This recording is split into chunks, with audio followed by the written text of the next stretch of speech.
There's no such thing as biological men. That's not a real thing. That is a transphobic dog whistle. Buckle up and get ready to lose some brain cells with me, guys, because it's time for yet another video where I react to insane left-wing TikToks. If you're new here, do consider subscribing and sticking around, and liking and commenting as we go to let me know what you think. Now, without further ado, let's get into it. Up first, is expecting people to be on time racist? As a racial justice advocate, I'm often invited to give talks or to do workshops where I talk to white people about race. A big part of my practice is to offer real-life stories, examples, that type of thing, that help white people to be able to identify white supremacy in everyday life. My husband's family is white, and I often use the cultural differences between my family and his family as a way to help white people see their whiteness. There's one example that I use that always gets a ton of pushback. My husband and I were late to our first Thanksgiving with his family. I say late because it started at 12. We got there at 12:10, but whenever we got there at 12:10, everybody was already sat down and eating.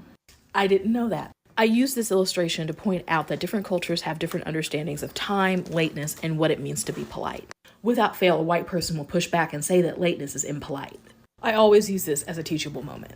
I usually ask a series of pointed questions that challenge their assumptions. Sometimes it takes a lot of work, but by the end they're able to identify how white cultural dominance works in this one small area of life, which opens the door for them to start peeling the onion. The idea that anybody pays this person to educate them on race is genuinely mortifying to me. In reality, it doesn't matter what your race is. Being late is rude and inconsiderate because it's not respectful of other people's time who are waiting on you. That's time they could be doing something else in their busy lives. Now, it's absolutely true that different cultures have different levels of tolerance for lateness. And look, it does sound like in this case, they were unreasonable to start Thanksgiving dinner without them just because they were 10 minutes late. But there's nothing at all racist or bigoted about expecting people to be on time. In fact, this is yet another example of the soft bigotry of low expectations that modern progressivism so often descends into. Not great, babe. Up next, we've got a crazy TikTok justifying stealing. But first, a quick message from today's sponsor. If you're anything like me, it probably freaks you out how much information there is about you on the internet. Personally, I didn't realize just how quickly and easily people could find my address with a quick Google search. That's why I've been using Aura, the sponsor of today's video. Aura shows me which data brokers are selling my information and automatically submits opt-out requests for me. Aura found 18 sites that were publicizing and selling my private data and information, and is helping me put a stop to it. Cleaning up my information not only helps reduce the amount of spam I get, but it protects me from hackers who could use this information to help them access my social media accounts, bank accounts, or other sensitive information. And Aura does even more than all that to protect me from online threats I can't see. I get other features like antivirus, VPN, password management, parental controls, identity theft, insurance, and more without having to download several different apps. It's really easy to set up,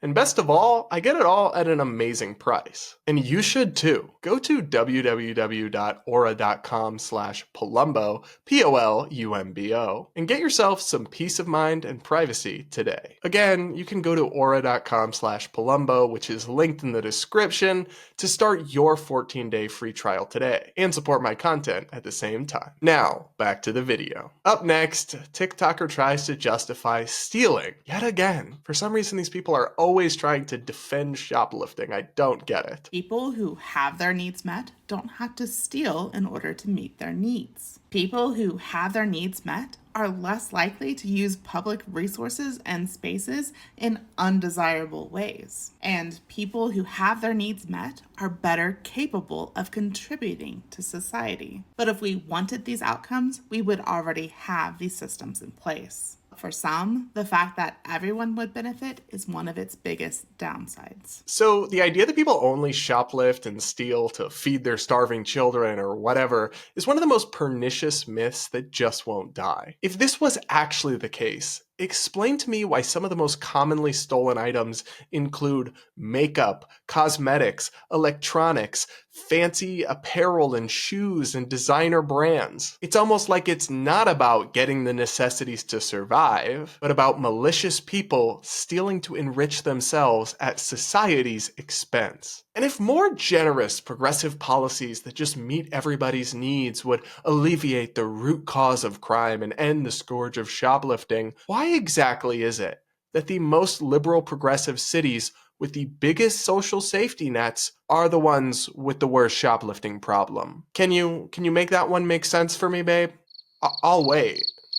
No, the simple truth is that communities will continue to suffer closed stores and higher prices until local governments that have gone woke crack down and start treating shoplifting and stealing like the crime it is. There's also a bizarre degree of intellectual arrogance in this video, as if this person really thinks that folks that disagree with them are just evil and just don't want everyone to have nice things. It couldn't possibly be that we have different ideas. We think your ideas are counterproductive and aren't the best way to help ensure prosperity for everyone. No, we must be villains who just want people to suffer. Give me a break. All right, up next, did you know biology is now offensive? There's no such thing as biological men. That's not a real thing. That is a transphobic dog whistle. What it's doing is it's trying to justify transphobia using science when, first of all, man is a term associated with gender and not with sex.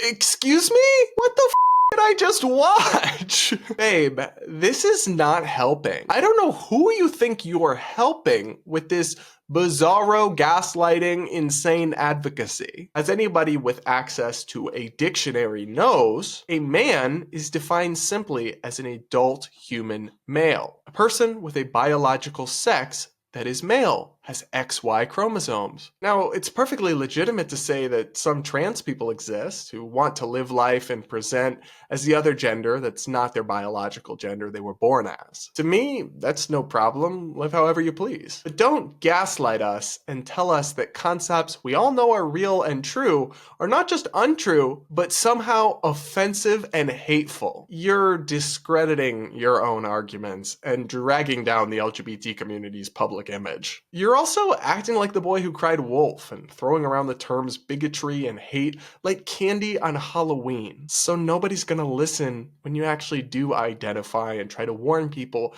about actual hate or bigotry. Just do better than this, guys. Come on. All right, guys, I can't handle any more of this TikTok insanity in one sitting without incurring permanent brain damage, and YouTube does not pay me enough in ad revenue for that to be worth it. If you enjoyed this video or found something insightful about it, do consider dropping a like or commenting with your thoughts and subscribing and sticking around. We recently passed 100,000 subscribers and we're already almost at 110K. It's growing so fast and I'm so happy to have you all here with me. And if you're somehow not sick of me yet, you can go here or here to check out some of my other recent content that you might just enjoy.